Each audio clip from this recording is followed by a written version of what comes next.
하나님의 부르심, 이런 제목으로 오늘 이 시간에 함께 말씀 생각하며 은혜를 나누고자 합니다. 교회 절기상 우리는 부활 후 제6주를 보내고 있는데, 또 다른 감리교 안에서 지켜야 되는 아주 중요한 주일이기도 합니다. 요한 웨슬리 회심 기념 주일이라고 하고 이렇게 명명되어지는 5월 24일과 가장 가까운 주일이 바로 요한 웨슬리 회심 기념 주일입니다. 제가 철원 동지방 가서 말씀을 전하는 성회로 모이는 이유는 똑같습니다. 대부분 그렇게 하는 지방이 있고 그렇게 하지 않는 지방이 있는데, 감리교회는 이렇게 요한 웨슬리 회심 기념 주일이 되면 요한 웨슬리 목사님이 감리교 운동을 시작하셔서 요한 웨슬리 목사님의 목회 철학과 신학을 바탕으로 감리교가 세워진 거거든요. 그래서 그 회심했던 그 시간들을 기억하며 우리 또한 마찬가지로 주님 앞에 섭시다라고 하는 마음으로 성회로 모이기도 하고, 요한 웨슬리 목사님의 그 회심을 기념하며 말씀과 은혜를 나누기도 합니다. 우리 교회는 제가 비교적 많이 강조하지는 않았지만 오늘은 이 부분에 관해서 조금 지식적으로도 알고 계시라고 좀 점검하고 넘어가야 될 것 같은 마음이 들어서 오늘 이 시간에 말씀의 서두는 여기에 관해서 좀 말씀을 좀 생각하며 은혜를 나누고자 합니다. 요한 웨슬리 목사님은 영국에서 1700년대에 이분이 1703년에 태어나셨거든요. 1700년대에 활동하셨던, 영국 사회를 크게 변혁했던 개신교회 운동 중에 하나, 감리교 운동과 그 신학과 그렇게 생겨졌던 교단, 그것으로 말미암아 영국으로부터 시작해서 미국으로, 미국에서 한국으로 이렇게 넘어왔었던 흐름이 있는 그 역사를 시작했던 목사님입니다. 그래서 장로교회는 존 칼빈을 그 교단의 첫걸음을 뗀 목회자로 보는데, 감리교회는 이 감리교 운동을 시작하신 분은 요한 웨슬리 목사님입니다. 이 요한 웨슬리 목사님은 1703년도에 태어나셨던 목사님인데, 이 목사님 아버님이 성공의 사제셨습니다. 그러니까 웨슬리라고 하는 이름을 가지고 있는 집안에 아버님이 사무엘인데, 사무엘 웨슬리 목사님이 이 가정 자체가 당시 영국 성공회가 주로 영국 사회에서 주로 교단이었는데, 이따 다시 한번 성공회에 관해서 설명을 해드릴게요. 여기 안에서 사제로 사역을 하셨던 분이 요한 웨슬리 목사님의 아버지였습니다. 그리고 어머니는 수산나 웨슬리라고 하는 사모님이 계셨는데, 요한 웨슬리 목사님의 형제가 19명이에요. 대단하죠? 19명의 자녀들을 믿음으로 이끄셨던 분이 이 수산나 웨슬리 사모님입니다. 이 요한 웨슬리 목사님을 키웠던 것뿐만 아니라, 여러분이 찬송가를 이렇게 주로 앞부분 송영이나 찬양하는 것 쪽에 보게 되면 C 웨슬리라고 작곡가가 쓰여져 있는 것을 보실 텐데, 이 C 웨슬리는 요한 웨슬리 목사님의 동생인 찰스 웨슬리 목사님이세요. 그래서 찬송가 작곡도 많이 하셨고 사역을 같이 하셨던 동생분이기도 합니다. 그래서 아주 유수한 이 개신교계의 인물들을 키워낸 아름다운 가정이었는데, 이 아버지였던 사무엘 웨슬리 목사님은 되게 무서웠고, 어머니였던 수산나 웨슬리 사모님은 아주 철저하게 신앙교육을 시키셨던 분이라, 이 두 분의 배경하에서 자라나게 되었던 분이 요한 웨슬리 목사님입니다. 머리도 참 좋으셨던 게, 1920년에 영국의 그 유명한 대학인 옥스퍼드 대학 있죠. 옥스퍼드 대학에 진학을 해서 거기에서 고전문학, 신학, 철학 같은 것들을 공부하고, 나중에 여기에서 20대에 교수까지 합니다. 그리고 1925년도에 성공회 사제가 나도 목회자가 되어야 되겠다. 감리교회가 아니에요, 처음에 시작이. 성공회의 사제가 되어야 되겠다라고 마음을 먹고 성공회 사제를 위해서 그 과정을 걷다가 28년도에 사제 소품을 받습니다. 우리 개신교로 치면 이제 목사님이 되신 거예요. 성공회 사제가 되어서 이제 학교에서도 가르치고 철저하게 종교적인 열정과 열심은 굉장히 크셨던 분이 요한 웨슬리 목사님이시라, 홀리클럽이라고 이제 거룩하게 우리가 살아갑시다라고 하는 모임을 학교에서 만들고, 그래서 모든 순서와 방법들을 하나하나 세밀하게 이렇게 세워서 규칙적으로 하나님을 믿고 따르는 열정이 있었던 게 이 요한 웨슬리 목사님의 그런 학교와 사역의 모습이었습니다. 그래서 감리교회를 영어로 메소디스트라고 이야기를 해요.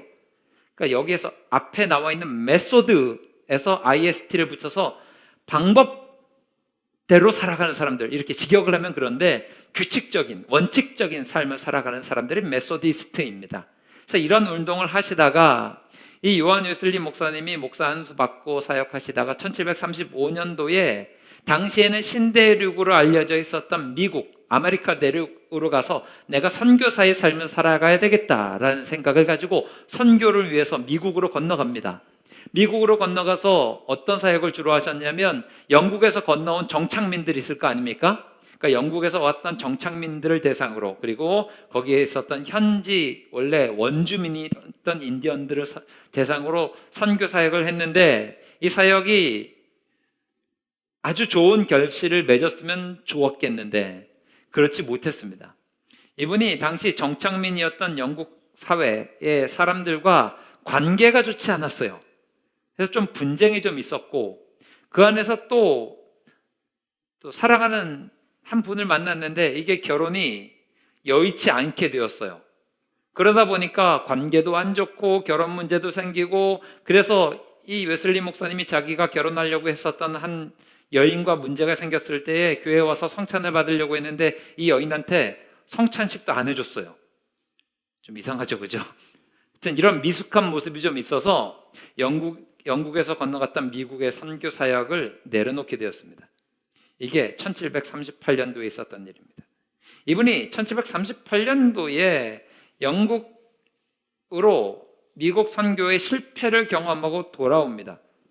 이때서부터 굉장히 중요한 변곡점을 맞이하게 되는데, 자기의 열심과 자기의 지적인 능력과 자기의 모든 것들을 가지고서 하나님의 일들을 감당하려고 했는데 자기의 뜻대로 되지 않고 계획대로 되지 않고, 그래서 굉장히 마음이 헛헛하고 힘들고 어렵고 낭망하고 자기의 모든 것들이 다 의미 없어 보이는 그런 마음이 들게 되었을 때에, 신앙적인 번민을 하고 있었을 때에 1738년도 5월 24일에 영국의 올더스게이트라고 하는 거리를 걸어갔는데 한 집회가 있었어요. 거기에서 마틴 루터가 로마서 서문을 썼을 때 그 서문이 낭독되는 것을 듣게 됩니다. 이때 하나님의 성령의 터치가 요한 웨슬리 목사님의 마음 가운데 있게 된 거예요. 그래서 마음이 따뜻해지고 뜨거워지는 것을 느끼게 되고, 그 자리에서 하나님 앞에 회개하고 주님을 만나고, 거기에서부터, 그 전에 놀랍게도 그 전에는 사자였고 목회자였고 선교사로 나갔던 사람임에도 불구하고 이 구원에 대한 확신이 지금처럼 뜨거웠던 적이 없고 구원의 확신을 완벽하게 얻었다라고 하는 고백을 하게 됩니다. 이때가 이 요한 웨슬리 목사님의 회심일이었고, 이때서부터 이 목사님의 삶은 달라집니다. 그전처럼 종교적인 열정만을 가지고 혹은 학교 안에서 이렇게 했던 것과 달리 아주 영국 사회를 완벽하게 바꿀 만한 여러 가지 사역들을 하면서 사회의 부조리를 타파하고, 또 성공회의 그런 굳어져 있었던 형식들과 벗어나서 거리 설교를 하면서 사람들에게 수천 명씩 광산 노동자, 또 이런 농부들, 이런 사람들에게 직접 찾아가면서 복음을 전했던 사역들이 활발하게 벌어지면서 감리교 운동이 시작되게 되었고, 여기로부터 감리교단이 생기게 되었습니다. 그래서 앞에서 말씀드렸듯이 감리교의 뿌리는 어디에 있을까요? 그래서 성공회에 있습니다. 그러니까 요한 웨슬리 목사님이 성공회 사자였기 때문에 그래요. 그런데 이 성공회는 이제 우리나라에서는 굉장히 익숙하지 않은 교단이죠. 그러니까 성공회에 관해서부터 좀 설명을 좀 드릴게요. 오늘은 좀 지루하시더라도 뭔가 지식을 좀 채운다 생각하시고 간단하게 좀 들으시기 바랍니다. 성공회는 영국 국교회입니다. 왜냐하면 로마 가톨릭에 대항해서 독자적인 교파를 형성했던 게 이 성공회이기 때문에 그렇습니다. 그러니까 16세기에 영국에서 종교개혁에 산물로 생겨난 게 영국 국교의 교파인데, 이게 독특한 건 무엇인가 하면 직제는 가톨릭을 따라가요. 그리고 교리는 개신교를 따라가요.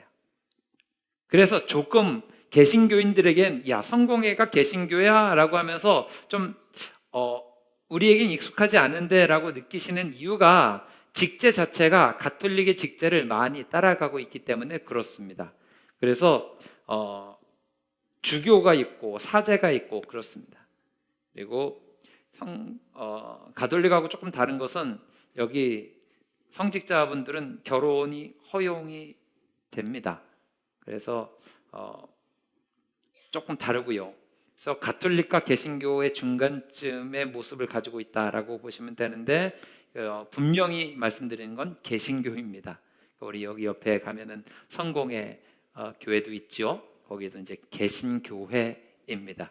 이게 감리교의 뿌리를 두고 있어서 조금 더 친근하긴 하지만 감리교와는 같은 결을 가지고 있지는 않다라고 하는 것을 좀 염두에 두시고, 여러분들에게 이제 이 요한 웨슬리 목사님에 관한 이야기를 좀 드리면서 이 부분도 또 언급해야 되겠다라는 생각이 들어서 이걸 좀 짚고 넘어가야 될 것 같아요. 우리 교회는 다양한 배경의 교단을 가지고 계신 성도님들이 계셔서 감리교회는 뭐고, 장로교회는 뭐고, 침례교회는 뭐고, 성결교회는 뭐고, 여기에 관해서도 좀 말씀을 좀 드리는 것이 훨씬 더 이해하기에 좋을 것 같아서 이 부분을 또 짚고 넘어가려고 합니다. 한국 교회 안에서 아주 대표적으로 전통 교단이라고 이야기하면 뭐 다양하게 장로교는 분파가 되어 있긴 하지만 장로 교단이 있고 감리 교단이 있습니다. 그 다음에 조금 더 우리나라의 5대 교단 하면 침례교, 성결교, 그 다음에 순복음이 있죠. 여기에 관해서 좀 설명을 좀 드려야 이해가 좀 쉬우실 것 같은데, 장로교와 감리교회는 교회가 치리되는 원리 때문에 이름을 그렇게 지은 겁니다. 장로교회는 장로에 의해서 치리되는 교회가 장로교회고요. 감리교회는 이것도 말을 그대로 푸시면 됩니다. 감독에 의해서 치리되는 교회가 감리교회입니다. 이게 달라요. 그래서 장로에 의해서 치리되는 교회가 장로교인데, 여기서 장로라고 하는 명칭은 우리가 지금 알고 있는 교회 직제 가운데 장로님만을 의미하는 게 아니라 신약 성경 안에서 쓰이고 있는 장로라고 하는 의미는 감독이 있고요. 성경에 나오죠? 목사가 있고요. 장로가 있는데 이 모든 것을 같이 포함하는 것으로 장로라는 것을 해석합니다. 그래서 가르치고 설교하는 장로가 있고 치리를 하는 장로가 있습니다. 그래서 가르치고 설교하는 장로는 전자에서 장로교에서는 목사님이라고 하고요. 치리하는 교회의 직제명을 우리는 장로님이라고 이야기를 합니다. 그래서 장로에 의해서 치리되는 교회가 장로교회고, 감리교회는 조금 다르죠. 요한 웨슬리 목사님의 신학을 바탕으로 형성된 교파인데, 감리교회는 감독제가 있습니다. 그래서 감독에 의해서 치리되는 교회가 감리교회입니다. 지금은 시간의 흐름에 따라서 조금 달라지긴 했는데, 과거에 이 감독제가 아주 공고하게 되었을 때는 감독에 의해서 교회 목회자가 파송이 됩니다. 그래서 감독님이 우리 목사님은 여기에서 몇 년 목회하셨으니까 이쪽 교회에 가서 목회하세요라고 포상을 하면 목사님은 그쪽으로 파송이 되게 되어 있어요. 그리고 이렇게 하십시오라고 하는 이런 직제들이 감리교회는 이렇게 있습니다. 그래서 정확하게 엄밀히 따지면 장로교회는 약간 좀 수평적인 모습들이 좀 있고, 감리교회는 수직적인 모습들이 좀 있어서 이것들이 세월이 지나면서 감리교회는 장로교회를 조금 닮아가는 모습, 감리교회는 장로교회를 닮아가는 모습, 장로교회는 감리교회를 닮아가는 모습으로 이렇게 조금 이렇게 서로 혼용되고 서로의 장점들을 흡수하는 과정 가운데 있는 것을 우리는 보게 됩니다. 그래서 이 두 가지의 차이점을 기억하셔야 되는데, 기독교 대한 감리회라고 하잖아요. 이것을 이렇게 설명을 드릴 수 있습니다. 기독이라고 하는 것은 한자로 예수님을 푼 거죠. 예수님을 믿는 대한 우리나라에 감리교 하면 감독이 치리하는 교단이란 이야기입니다. 대한예수교 장로회도 마찬가지죠. 우리나라에 예수님을 믿는 장로에 의해서 치리되는 교단이라고 하는 이야기입니다. 이 장로교단과 감리교단이 우리나라에 가장 먼저 들어온 개신교 교파이기도 하고 가장 전통을 가지고 있는 교단인데, 감리교회가 장로교회가 조금 다른 것은, 장로교회는 칼빈의 예정론이라고 들어보셨죠? 이것을 수용하지 않습니다. 그러니까 칼빈은 예정론을 아주 그냥 복잡한 신학적인 개념이라 다양하게 설명할 수 있지만 아주 심플하게 한 단어로 이야기하면 하나님이 창세전에 이미 구원받을 사람을 예정해 놓으셨다. 이게 예정론이죠. 그러니까 감리교회 요한웨슬리 목사님은 여기에 이것을 수용하지 않습니다. 감리교회는 조금 더 인간의 자유의지를 중시합니다. 그러니까 하나님께서 우리 모두를 사랑하셔서 모든 사람을 향한 구원의 문을 열어놓으셨다라고 하는 신학적인 체계를 가지고 있어요. 그래서 누구는 이미 창세전에 구원받았고 그렇지 않은 사람은 이렇게 나누어져 있다라고 하지 않고, 우리가 주님 앞에서 부름받았고 하나님의 은혜로 우리가 자유의지를 선물 받아서 우리가 믿음으로 주님을 구주로 고백하는 순간 우리는 구원받은 백성입니다 라고 하는 것에 훨씬 더 중요 강조점을 두는 거죠.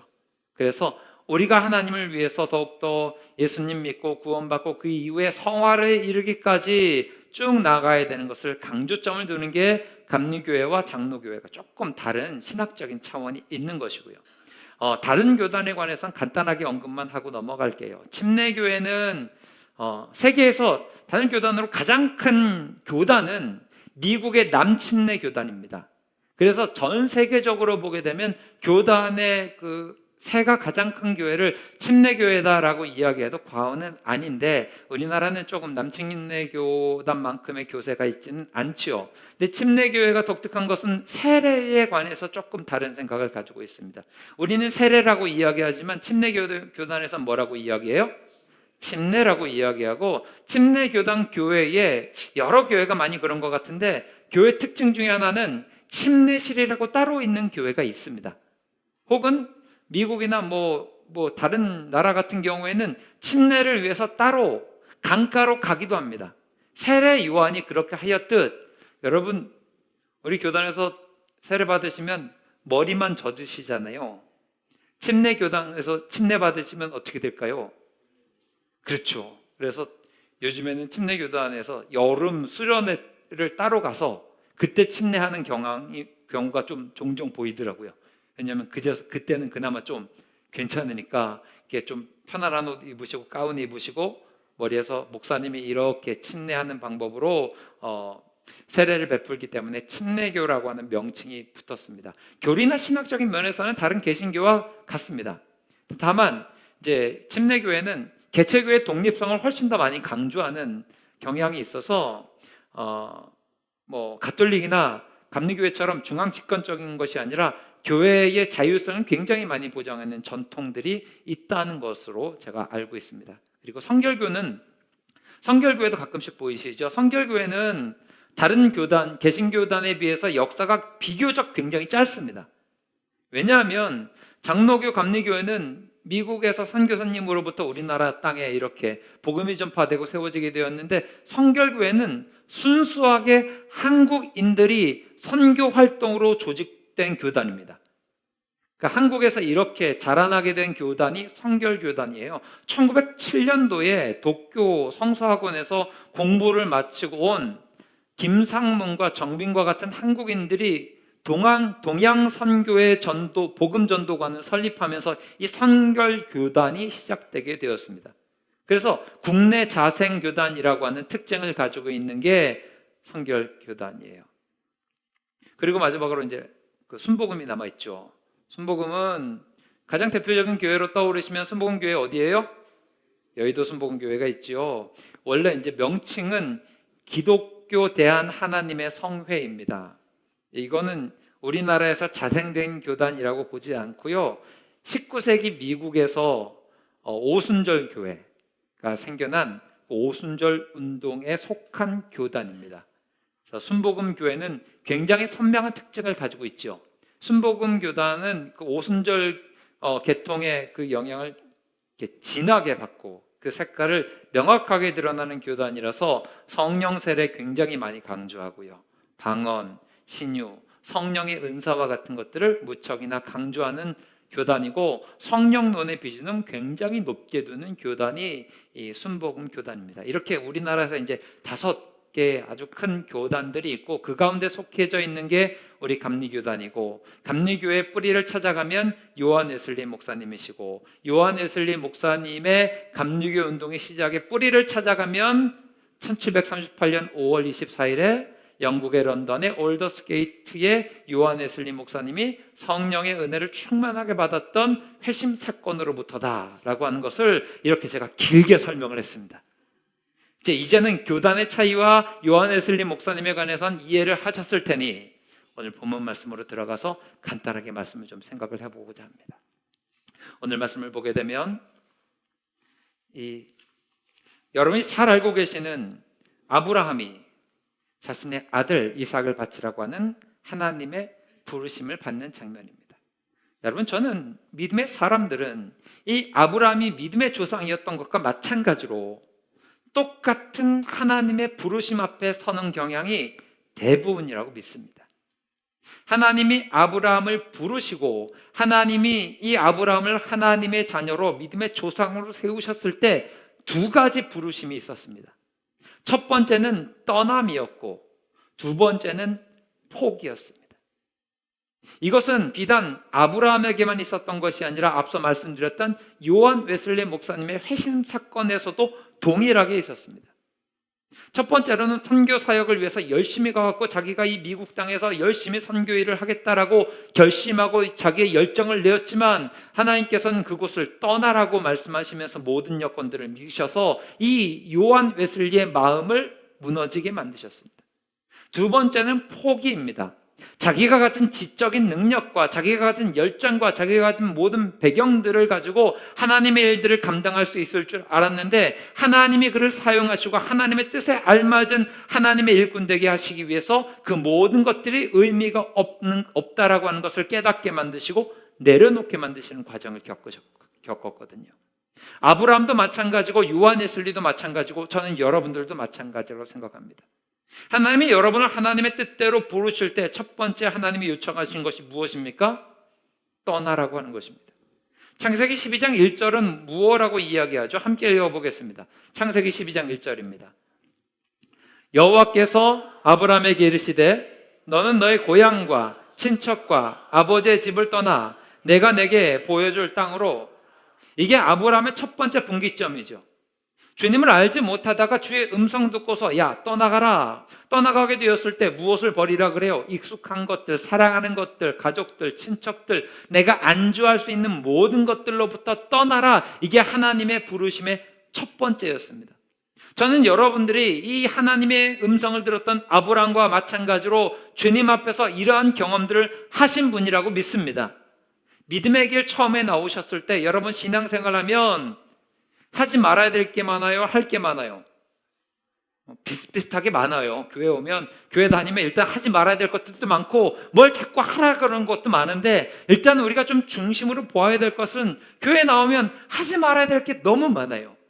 세상에서 살아가는 것들대로 하지 말아야 되고, 이것도 하지 말아야 되고 저것도 하지 말아야 되고, 내가 예수 믿는 자니까 내가 즐기던 것도 내려놓아야 되고, 내가 편안하게 여겼던 것들도 내려놔야 되고, 내가 안주하는 것들도 내려놔야 되고 하는 것들이 너무나 많아요. 그런데 이것이 하나님의 뜻에 맞는 것임을 기억하시기 바랍니다.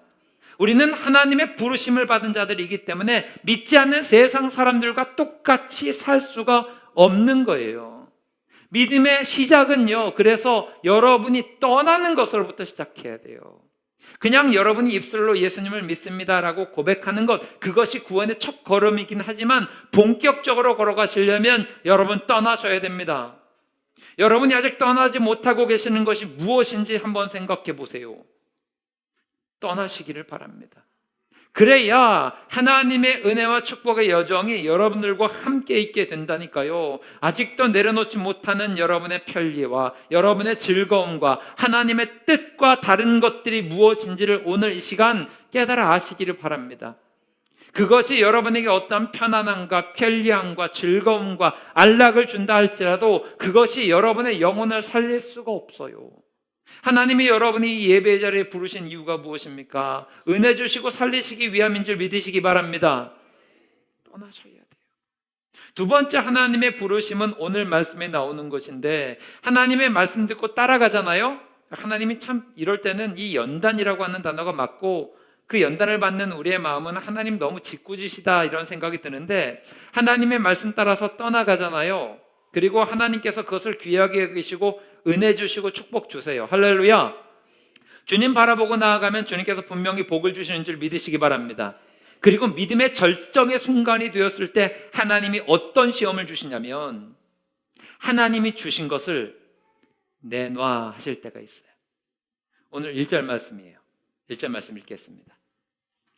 함께 했습니다. 시작. 그 일 후에 하나님이 아브라함을 시험하시려고 그를 부르시되 아브라함아 아브라함아, 그가 이르되 내가 여기 있나이다. 하나님 부르시잖아요. 오늘 우리는 내용을 다 알아요. 하나님이 아브라함을 부르신 이유가 뭐예요? 아들 이삭을 달라고 하시는 거예요. 근데 이삭은 하나님이 약속하신 축복의 증거죠. 하나님이 다 주신 거라고요. 하나님이 너한테 이 약속 100세의 아들을 줄 거야 라고, 나이는 말씀하지 않았지만 자녀의 약속을 주셨고, 이 아들 이삭을 귀하게 받았습니다. 아브라함에겐 너무나 가장 놀라운 하나님의 축복의 증거예요. 그런데 하나님이 지금 뭘 하시는 거예요? 내놔라고 하시는 거예요. 여러분, 하나님이 우리가 믿음의 절정을 향해 나아갈 때 이러실 때가 있습니다. 근데 저는 여러분들이 이때에 아브라함의 믿음의 태도를 견지하실 수 있게 되기를 주님의 이름으로 축원합니다. 주로 우리는 하나님이 우리한테 오실 때 주로 어떤 생각을 가지냐면, 하나님이 나에게 오시면 하나님은 나를 도와주시기 위해 오시는 거야 라고 생각할 때가 있습니다. 시편 121편에서 뭐라고 이야기해요? 뭐라고 노래해요? 내가 산을 향하여 눈을 들이라, 나의 도움이 어디서 올까? 나의 도움은 천지를 지으신 여호와에게서로다. 하나님이 나에게 찾아오실 때 하나님이 늘 나에게 도움 주시고 은혜 주시고 축복 주시기 위해 오신다라고 우리는 생각합니다. 주로 그런 경향이 많지만, 우리가 믿음의 절정을 향해서, 상속을 향해서 하나님이 우리를 재촉하실 때에는 어떻게 하시냐면, 우리에게 축복의 증거로 주신 것들이 있어요. 내게 달란트가 있고, 내게 물질이 있고, 내가 경험이 있고, 내 주변에 사람이 있고, 혹은 자녀와 같은, 이삭과 같은 자녀가 있을 때 하나님이 그것들을 요청하실 때가 있어요. 이것을 우리는 뭐라고 이야기하냐면 시험이라고 이야기합니다. 오늘 우리가 1절 말씀을 읽었는데 1절에 하나님이 아브라함을 찾아오셨던 목적을 이야기하죠. 그를 하나님이 시험하시려고 찾아오셨다 그래요.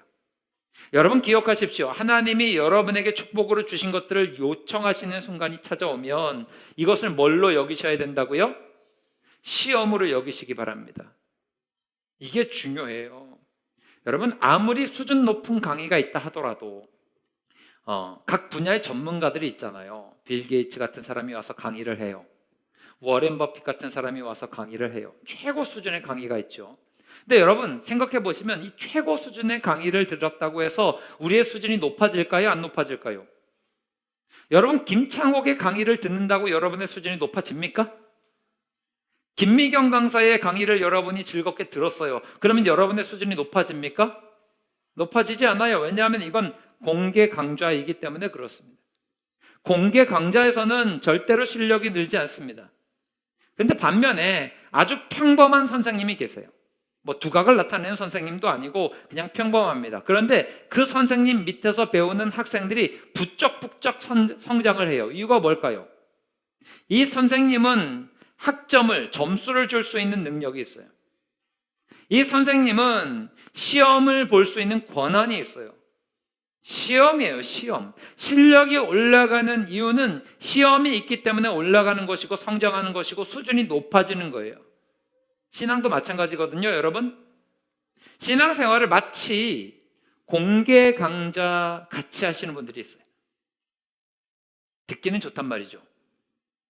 여기저기 여러분 서핑하시면 귀에 듣기 좋은, 지식적으로 쌓기 좋은 많은 사람들 앞에서 나의 지식과 아는 것들을 자랑할 수 있을 만한 그런 것들을 많이 들으실 수 있습니다. 요즘 정보의 시대 아닙니까? 인터넷 검색하면 여러분이 공부할 수 있는 성경 교재, 성경 공부 자료들 혹은 좋은 양질의 설교들 수도 없이 많습니다. 근데 여러분 아무리 생각해 보아도 그런 것 같아요. 그걸 듣는다고 해서 여러분의 신앙의 수준이 올라갈까요? 그렇지 못한 분들이 대다수일 겁니다. 여러분 실제로 우리의 믿음의 수준이 올라가는 것은요, 시험을 통과해야 돼요. 실제적으로 내가 믿음의 삶으로 부딪히고 성도들과 부딪히고 교회 사역과 부딪히고 하나님 앞에 기도로 씨름하고 내 삶을 드리는 모습들이 있을 때 실제적으로 믿음의 실력이 올라가는 것이지, 내가 좋은 설교를 들었어요, 내가 어떤 교회를 좋은 교회라고 평이 있는 교회를 다녔어요, 그리고 다니고 있어요, 실제적으로 난 삶은 하지만 그 목사님의 설교를 구독하고 있어요, 그 교회에 나는 교인으로 등록되어 있어요. 이것으로 그 믿음의 수준이 성숙으로 올라가지 않습니다. 그래서 하나님이 그 수준으로 두지 않기 위해서 때로는 연단이라는 것을 통해서 시험을 보세요. 너 하나님 믿으면서 내가 너를 따라오면서 너에게 주었던 축복이 있지? 이거 좀 가져와. 왜냐하면 그 과정을 통해서 하나님이 뭘 확인할 수 있게 만드시냐면 내 수준을 확인할 수 있게 만드시는 거예요. 하나님은 중심을 보시는 하나님이시죠. 믿으십니까? 그러면 하나님이 우리 수준을 아세요? 모르세요? 모르시지 않아요? 다 아세요. 진짜 모르는 건 누구예요? 내 믿음의 수준을 모르는 건 하나님이 아니라 나거든요. 하나님이 그 시험을 주시는 이유가 뭘까요? 소크라테스 같아요. 그렇지, 네 자신을 알아라. 시험이 앞에 딱 던져지면 그제서야 내 믿음의 수준을 알게 되는 거예요. 평상시에 모르다가 어려운 문제가 딱 생겨요. 그러면 그제서야 내 믿음이 어느 정도인지 깨달아 안다고요. 그래서 시험과 연단을 주시는 거예요. 하나님이 여러분에게 막 축복을 주셨어요. 그러면 어떤 분들은요, 하나님이 주신 축복 때문에 그 축복으로 하나님을 더 의지하면 좋잖아요. 그렇죠? 하나님이 여러분에게 막 물질 주시면 하나님을 의지하면 좋죠. 그런데 안타까운 건 제가 수도 없이 많이 봤는데 하나님이 막 물질과 능력의 축복을 막 부어주세요. 그러면 하나님을 의지하기보다 뭘 의지할까요? 하나님이 주신 축복을 의지하는 경우가 훨씬 많더라고요.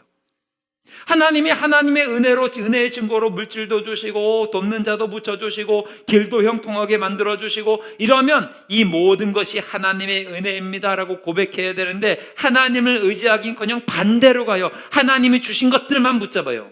이게 최고야, 이게 내가 만든 거야 라고 하면서 착각하기도 한다고요. 하나님이 그러면 사랑하시는 자녀가 그렇게 되기를 원하실까요? 원하지 않으실까요? 원치 않으시죠? 그래서 어떻게 하세요? 오늘 22장 말씀의 창세기 말씀처럼 내놔 라고 하는 말씀으로 시험을 주시는 거예요. 저는 우리 모두에게 부르실 때에 떠나라 라고 하는 부르심도 있지만 하나님이 여러분에게 주신 것들을 포기하라고 부르시는 그 장면이 반드시 오고 이미 경험하신 분도 계시고 이것은 한 번이 아니라 여러 번 있을 것인데 그때마다 하나님 앞에서 믿음으로 반응하시는 여러분들 되시기를 바랍니다. 이게 너무나 중요한 거예요. 여러분, 하나님이 아브라함을 부르셨을 때 아브라함의 믿음의 태도를 저는 여러분들이 기억하실 수 있게 되기를 바랍니다. 하나님이 아브라함아 부르셨을 때 이 아브라함이 어떻게 이야기합니까? 만약에 여러분, 하나님이 여러분을 아무개야 라고 부르시면 여러분 뭐라고 대답하실 거예요? 이건 우리 성경적인 지식을 알고 있기 때문에 이렇게 얘기하는데 일반적으로 누구야? 라고 부르면 네 라고 대답할 거 아닙니까? 근데 아브라함은 기본적인 태도가 달라요. 아브라함아 부르시니까 아브라함이 어떻게 해요?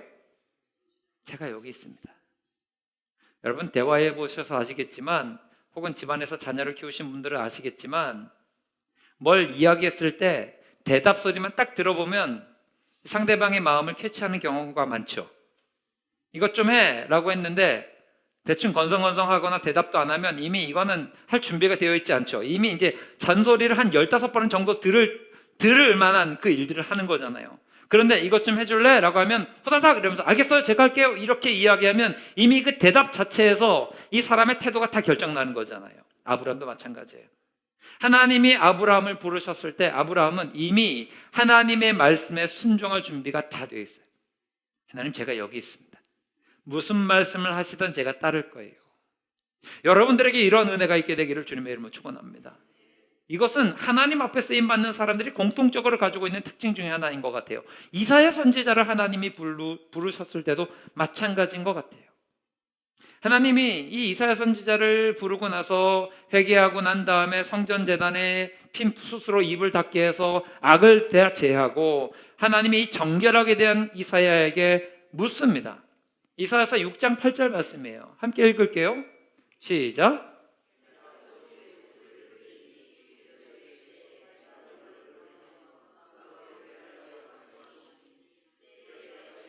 내가 여기 있나이다. 이사야의 태도나 아브라함의 태도나 마찬가지예요. 여러분들도 또 동일하게 그렇게 되기를 바랍니다. 내가 너에게 준 시간을 나에게 달라고 요청하실 때 주님, 제가 여기 있습니다. 내가 너에게 준 물질을 내게 주어라 라고 요청하실 때 주님, 여기 있습니다. 내가 여기 있습니다. 너에게 준 달란트를 내게 주어라 라고 요청하실 때 하나님이 그 부르실 때에 주님, 제가 여기 있습니다 라고 고백할 수 있는 저와 여러분들 모두가 되기를 주님의 이름으로 축원합니다. 하나님이 여러분에게 주신 것들은 하나님의 영광을 드러내는 하나님의 도구로 쓰임받을 수 있어야 되거든요. 그런데 많은 분들이 앞서서 말씀드렸듯이 하나님이 주신 축복들을 하나님보다 더 의지하는 경우가 많아요. 그러면 하나님이 이거 어떻게 하실까요? 잘라내기를 원하세요. 우리 눈에는 다 똑같은 것처럼 보이는 경우가 많거든요. 그런데 인생에 여러 가지 밧줄이 있잖아요. 우리가 볼 때는 다 똑같은 밧줄 같아 보이지만 하나님 보실 때 이거는 중간에 끊어질 밧줄, 이건 썩은 동아줄, 이거는 절대로 붙잡으면 안 돼. 중간에 뱀이 딸이 꽈고 있는 이런 밧줄, 이런 것들이 있단 말이죠. 근데 우리가 눈으로 볼 때는 다 멀쩡해 보이는 거란 말이죠. 하나님이 만약에 우리에게 A, B, C, D, E라고 5개의 밧줄이 있어요. 그럼 그 중에 예수님이라는 밧줄이 또 따로 하나 있는데 이것들 붙잡으면 중간에 떨어질 것 같아요. 그러면 예수님이 이거 어떻게 하실까요? 잘라내 버리기를 원하시겠죠. 이 과정인 거예요. 예수님이라고 하는 밧줄만 붙들고 나아갈 수 있도록 아브라함을 통해서 오늘 우리에게 보여주신 것이 이것이에요. 하나님이 여러분에게 무엇을 요청하고 계십니까? 하나님이 여러분에게 무엇을 찾고 계십니까? 하나님이 여러분에게 떠나라고 부르실 때 떠나실 수 있고 하나님이 내려놓으라라고 이야기했을 때 내려놓을 줄 아는 귀한 믿음의 백성들 되시기를 주님의 이름으로 축원합니다.